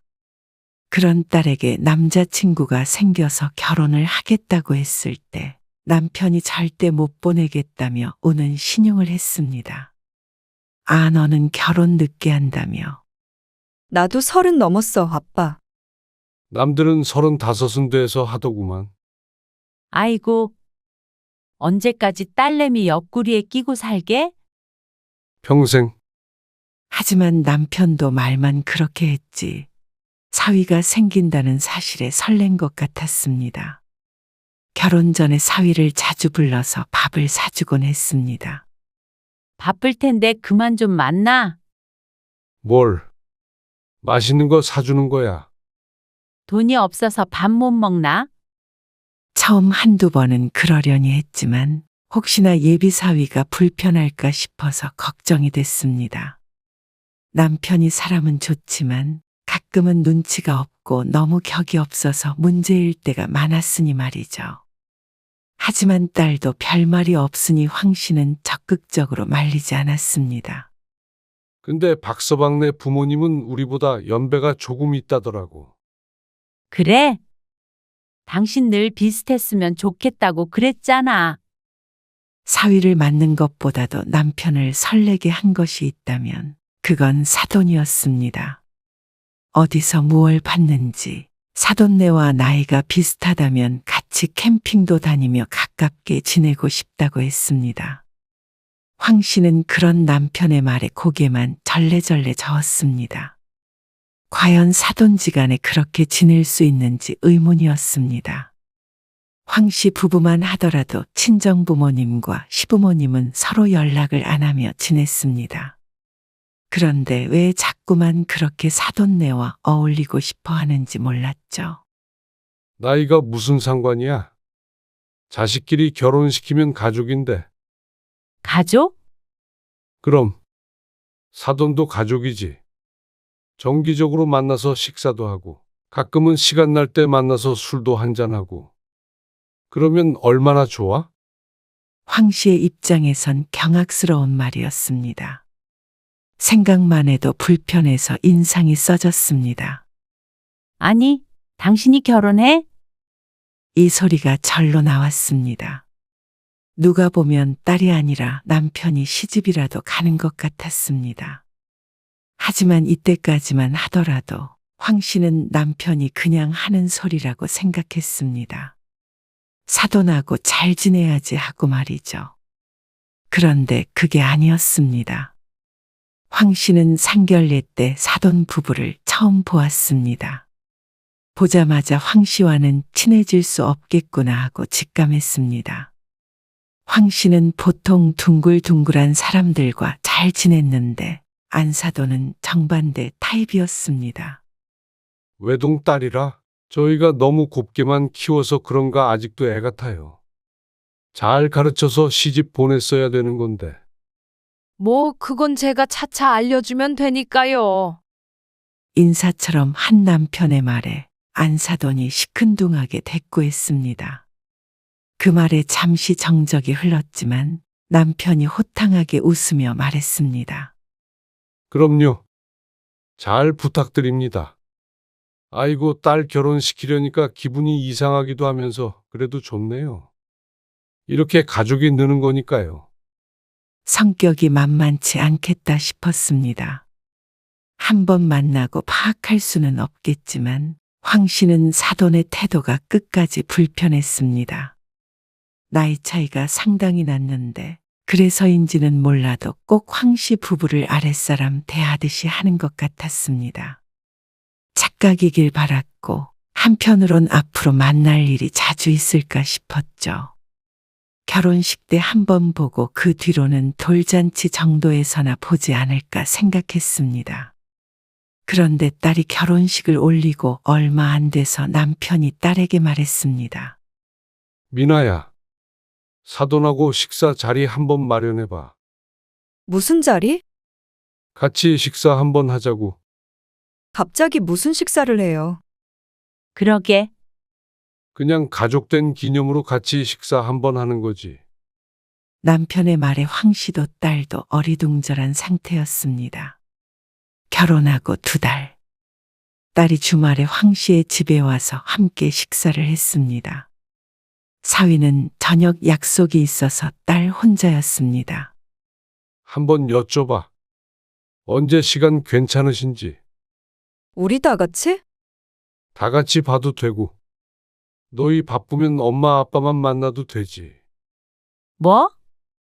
우리끼리? 뭐 어때?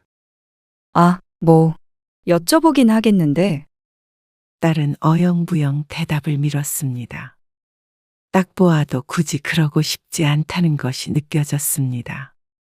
그런데 그러고 나서 일주일 정도 지나자 남편이 진심이었다는 걸 알게 됐습니다. 딸에게 전화를 해서 사돈에게 연락은 해봤냐고 묻자 딸이 당황한 기색이 역력했습니다. 진짜로 약속을 잡으라고요? 그럼 진짜지 가짜야. 그러자 딸은 무척 불편하다는 듯이 말했죠. 황 씨도 같은 생각이었습니다. 그래서 전화를 끊자 남편을 설득했습니다. 불편한 사이에 무슨 날도 아니고 굳이 만나서 밥을 먹으려고 해? 거리도 가깝지도 않잖아. 서로의 집까지 차 타고 3, 40분 정도 걸리는 거리였습니다. 그런데 남편은 그게 뭐가 문제냐는 듯 말했습니다. 우리가 가면 되지. 그리고 불편하긴 뭐가 불편해? 자꾸 봐야 안 불편해지고 서로 가까워지는 거지. 그러더니 황 씨도 모르는 사이에 사위에게 따로 연락을 한 것 같았습니다. 딸의 반응이 미적근간하니 확실한 사위를 노린 것이었죠. 그래서 기어이 식사 자리를 마련했습니다. 그것도 딸과 사위 없이 황 씨 부부와 넷이서만 따로 보기로 했습니다. 황 씨는 그 말을 듣고는 이마를 짚었습니다. 벌써부터 부담이 느껴졌습니다. 그런 황 씨를 보고는 남편이 핀잔을 주었습니다. 자꾸 봐야 친해진다니까? 아니, 우리가 무슨 모임을 하는 것도 아니고 친해져서 뭐해? 황 씨도 사람 만나는 것을 좋아하는 편이었습니다. 그래서 모임도 많이 했고 친구들도 자주 만났습니다. 그런데 사위의 부모를 만날 생각을 하니 반갑지 않았습니다. 사돈네가 싫어서가 아니라 혹시나 하는 생각 때문이었습니다. 사람과 사람이 만나다 보면 예기치 않은 일도 생기기 마련이고 자주 만날수록 실수할 확률이 높아진다고 생각했습니다. 다른 사람도 아니고 사돈이라면 절대 그러면 안 되는 사이였습니다. 그렇기 때문에 되도록이면 꼭 필요할 때만 보는 게 맞다고 생각했죠. 근데 남편은 막무가내였습니다. 남들은 사돈이랑 친구처럼 지내기도 해. 캠핑도 같이 가고 말이야. 나중에 손주도 태어나면 다 같이 여행도 가고 그러면 좋잖아. 황 씨는 한숨을 쉬었습니다. 이미 엎어진 물이었습니다. 잡은 약속을 불편하다는 이유로 일방적으로 취소할 수가 없었죠. 그런데 식사 장소에 도착했을 때는 남편만 신난 듯 보였습니다. 우리 이렇게 다 같이 나중에 여행 한번 갈까요? 여행이요? 애들이랑 같이 바닷가 같은 데 놀러 가서 고기 구워 먹고 하면 좋을 것 같아요. 아, 예. 미나한테 얘기해서 추진 한번 해볼게요. 황 씨가 남편의 옆구리를 쿡쿡 찔렀습니다. 상대의 반응이 그리 좋지가 않은데도 자기 혼자 들떠서 떠드는 걸 보니 낯이 뜨거울 지경이었습니다. 밥이 입으로 들어가는지 코로 들어가는지도 몰랐습니다. 이렇게 정기적으로 모여서 식사하고 싶네요.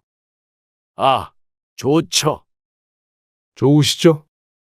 그것도 어떻게 상의를 해봐야겠네요.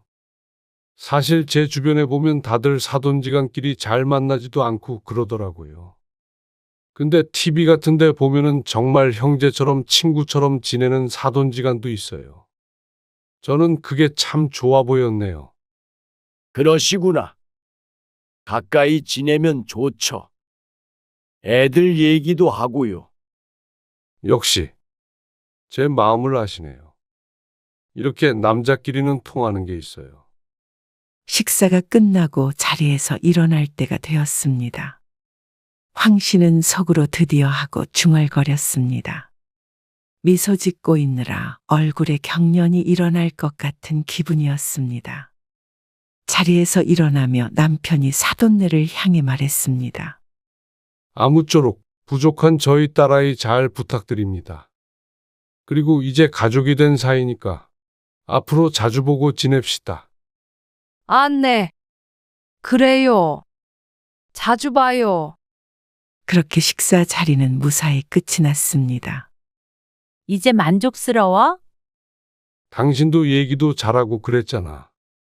무슨 일 있으면 안사돈한테 전화도 하고 그래. 아이고, 내가 알아서 할게. 그런데 남편은 그 뒤로는 꼭 사돈네와 중마고우라도 된 것처럼 굴었습니다. 가만히 있어봐. 다음 주에 미나가 사돈네 간다고 그랬지. 바깥 사돈 생신이시라고. 응. 왜? 왜긴?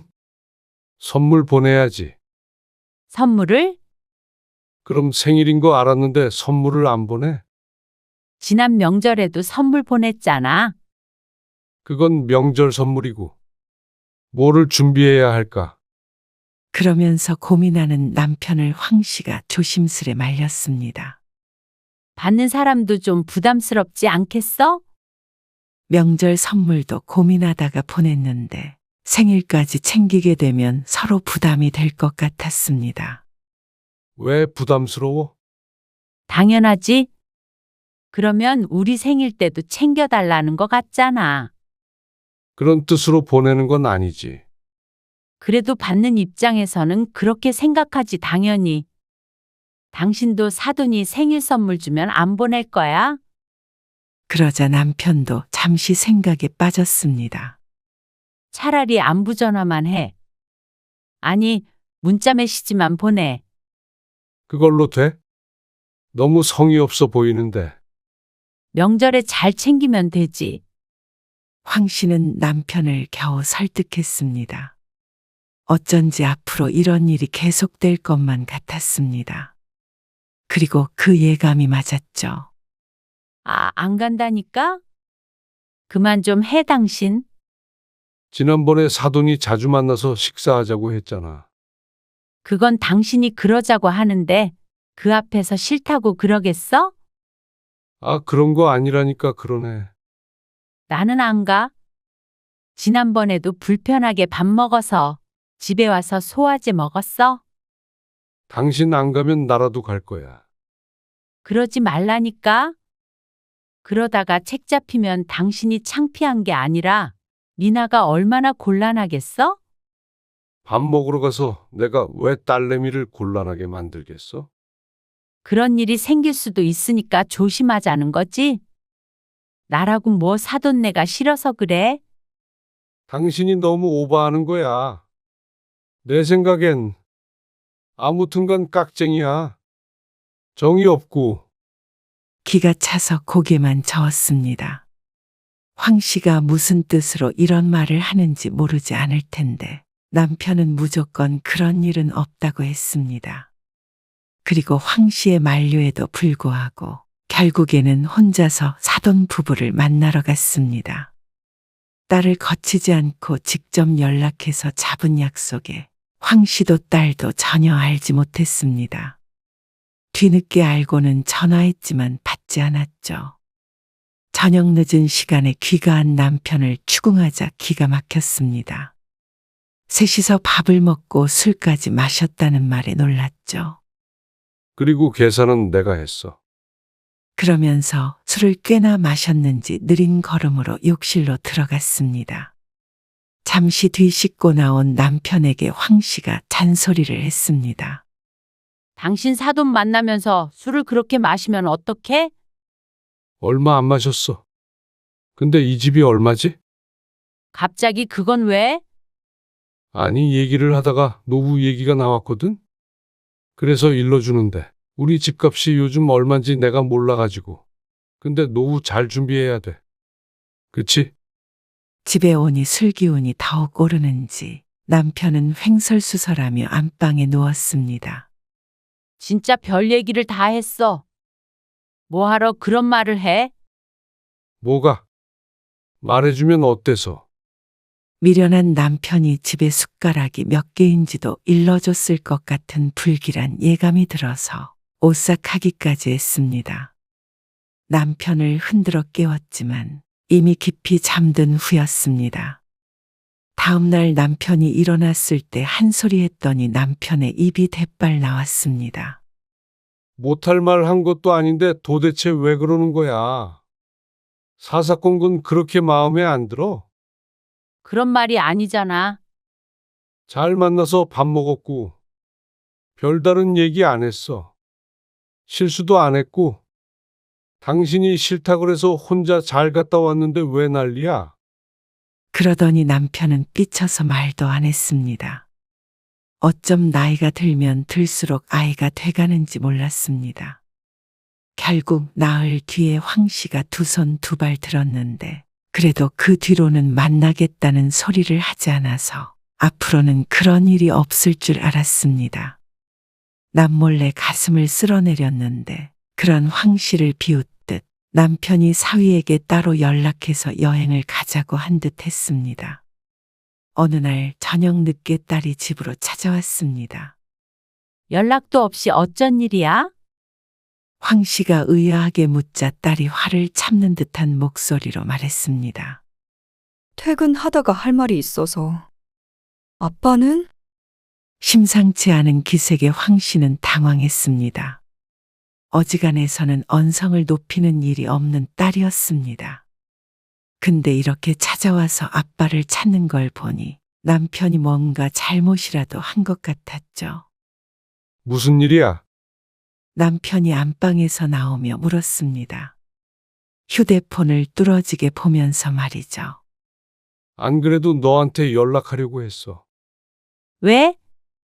무슨 일인데? 너희 명절에 차례 지내? 요즘에도 차례 지내는 집이 있네. 차례? 아니, 명절에 다 같이 여행 가자고 했더니 박서방이 차례 지내서 안 될 것 같다고 그러잖아. 뭐? 다 같이? 그래. 사돈네랑. 어차피 명절인데 애들이 여기저기 왔다 갔다 하면서 시간 버리는 것보다 다 같이 여행 가는 게 합리적인 거 아니야? 재미도 있을 것 같고. 한동안 잠잠하다 했더니 미련을 버린 게 아니라 더 큰 계획이 있어서인 듯 했습니다. 황 씨는 골치 아픈 듯 눈을 질끈 감았고 딸의 코에서는 뜨거운 김이 풀풀 나왔습니다. 남편만 태어냈죠. 진짜 그만해, 아빠. 내가 지난번에도 말했잖아. 그러고 싶지 않다고. 딸이 질색을 하며 말했습니다. 그러자 남편이 오히려 이해가 안 간다는 듯 대꾸했습니다. 아니, 너는 왜 그렇게 싫어해? 네 엄마 닮아서 그래. 기가 막혔습니다. 딸도 어이가 없는지 헛웃음을 내뱉고는 말했습니다. 어머님이 지난번에 뭐라고 그러셨는지 알아? 안 사돈이? 왜? 뭐라 그러셨는데? 아빠가 자꾸 부족한 딸 잘 부탁드린다 어쩐다 볼 때마다 그러잖아. 그러니까 어머님이 나한테 너희 아빠가 저런 말 하는 거 보니까 내가 며느리 잘못 봤나 보다 그러셨어.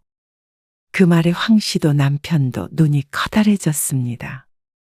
안 그래도 상견례 때도 그랬고 나중에 식사할 때도 그랬던 걸 기억하고 있었습니다. 그런데 뒤에서 사돈이 딸에게 그런 말을 했을 줄은 몰랐습니다. 우리 시부모님, 뒤에서 아빠 흉 봐. 뭐? 그리고 아빠는 내가 싫다고 하면 내 의견을 존중해줘야 하는 거 아니야? 우리 시부모님이잖아. 내가 시부모님이랑 사이가 좋은지 어떤지도 모르고 왜 아빠 생각만 밀어붙이는 거야? 너 사돈이랑 사이가 안 좋아? 그게 중요한 게 아니잖아. 남편이 놀라서 묻자 딸이 인상을 쓰며 대꾸했습니다. 말투엔 짜증이 묻어나왔습니다. 어쨌거나 내가 불편하다고 그러잖아. 그러자 남편도 잠시 말이 없었습니다. 남편은 적잖이 충격을 받은 것 같았지만 그래도 딸이 이렇게까지 얘기하는데 앞으로는 그럴 일은 없겠거니 생각했습니다. 황 씨가 아무리 말해도 소용이 없었는데 이런 충격요법이 필요했는지도 몰랐습니다. 남편은 한동안 풀이 죽어 있었습니다. 그리고 예상대로 명절에도 여행 가자는 말은 다시 하지 않았습니다. 명절에 찾아온 딸과 사위의 눈치를 보는 게 어쩐지 짠하기까지 했습니다. 그런데 한 달쯤 뒤에 남편에게 연락이 한 통 왔습니다. 바깥 사돈에게서 온 전화였죠. 그저 안부를 묻는 전화였는데 남편은 전화를 끊고 나서 결연한 표정으로 황 씨를 바라보았습니다. 왜? 무슨 일인데 전화를 다 하셨대? 잘 지내냐고. 지난번에 내가 계산한 게 마음에 걸린대. 그래서 내가 한번 식사하자고 했어. 남편의 대답에 황 씨도 당황스러웠습니다. 뭐? 그래서 당신이 만나자고 했다고? 그래, 생각해보니까 오해를 푸는 게 낫겠어. 언제까지 이렇게 지낼 수는 없잖아. 늘 봐야 되는 사이인데. 뭐? 미나가 싫다고 그렇게 얘기했잖아. 연락은 먼저 왔는데 내 탓은 아니지. 내가 뭐라고 그랬어. 자주 보다 보면 정도 생기고 그러는 거야. 이렇게 주고받으면서 그렇게 친해지는 거지. 실수도 안 했다고 그랬지. 이참에 가서 오해도 풀면 돼. 무슨 오해? 아니, 미나가 그랬잖아. 며느리 잘못 들인 것 같다고. 아니 그런 얘기는 하지 마 그냥. 당신은 가만히 있어. 내가 바본 줄 알아? 그냥 돌려서 잘 말할 거야. 나는 이게 맞나 싶어.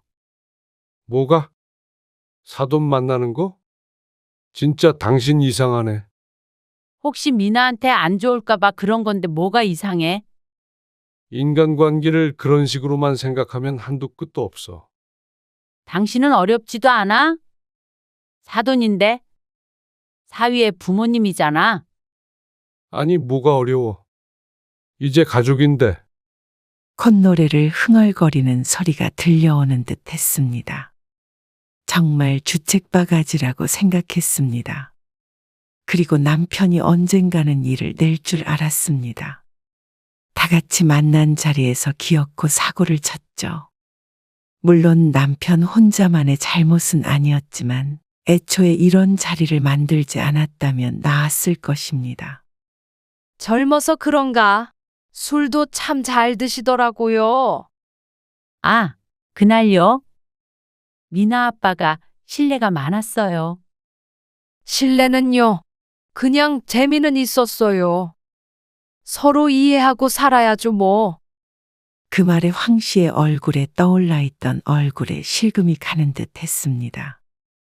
남편의 행동이 이해가 필요했던 일이라는 걸 돌려 말하는 것 같았습니다. 남편은 사람 좋은 웃음을 지으며 그저 허허하고 있었습니다. 딸의 표정은 좋지 않았고 안사돈은 특유의 깔보는 듯한 눈빛을 보냈습니다.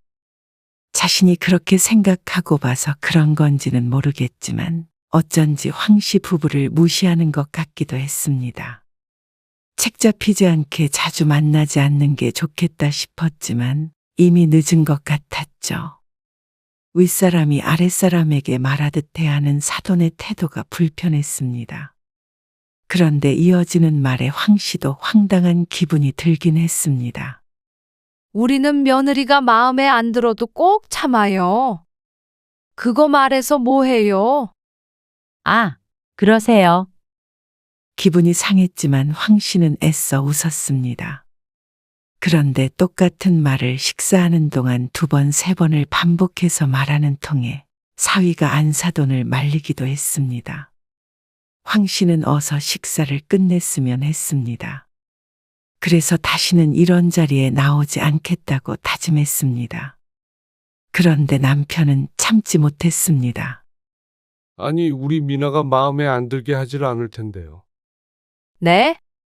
우리 미나가 뭘 잘못했길래 마음에 안 들어도 꼭 참으시나요?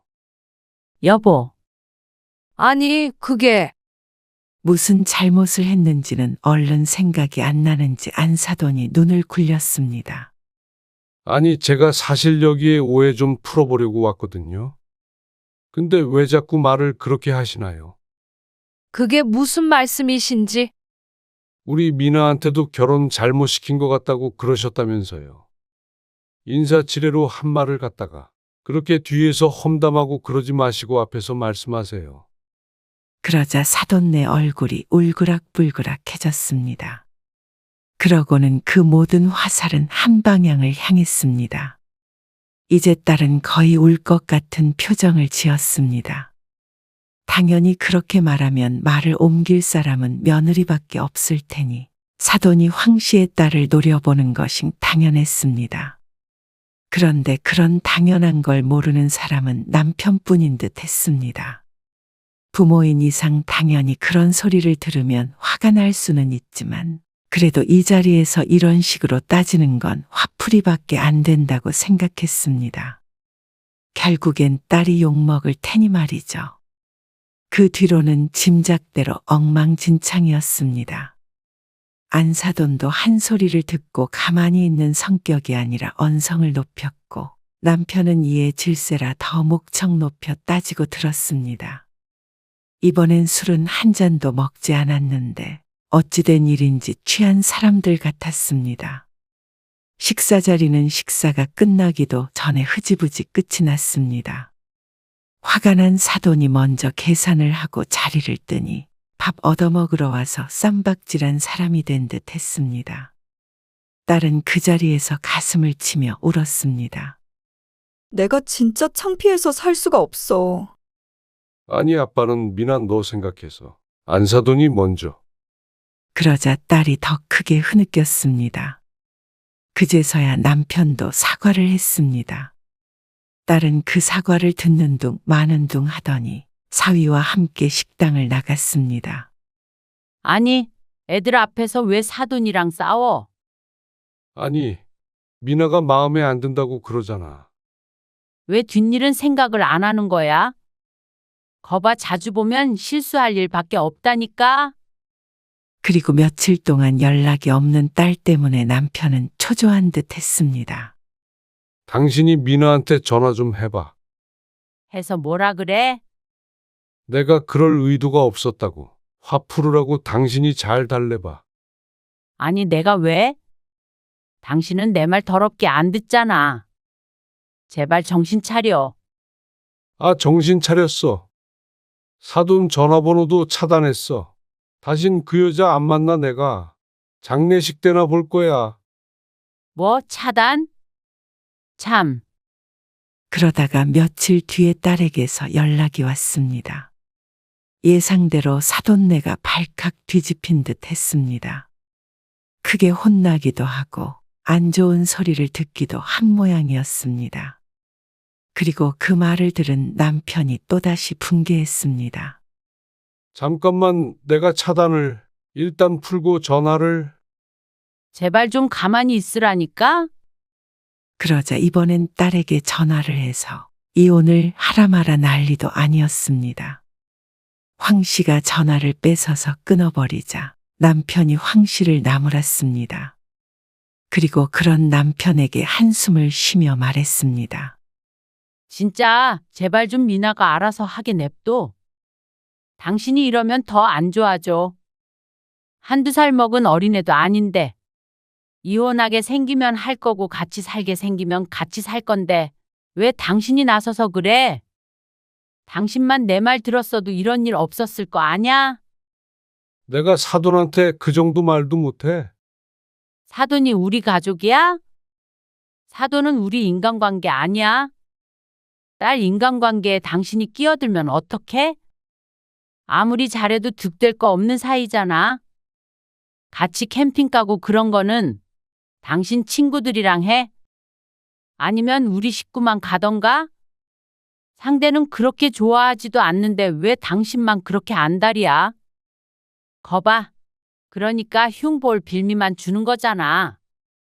제발 자식 생각하면 자중해. 그러자 남편은 황 씨에게 서운한 듯 했습니다. 내가 먼저 잘못한 것도 아닌데 왜 나만 잡아? 나는 잘 지내보고 싶은 마음밖에 없었어. 사람 속 긁는 소리 한 건 사돈이잖아. 당신이 정이 없고 냉정하다고 해서 나도 그렇게 살아야 한다는 거야? 그래? 그럼 당신도 냉정한 사람이랑 살지 말고 정 넘치는 사람이랑 살래? 뭐야? 다시 한 번만 그런 짓 하면 나는 진짜 당신이랑 안 살아. 지금 뭐라고 그랬어? 다 들었잖아. 딸한테도 미움받고 아내한테도 미움받아서 말년에 혼자 살고 싶지 않으면 다시는 그러지 마.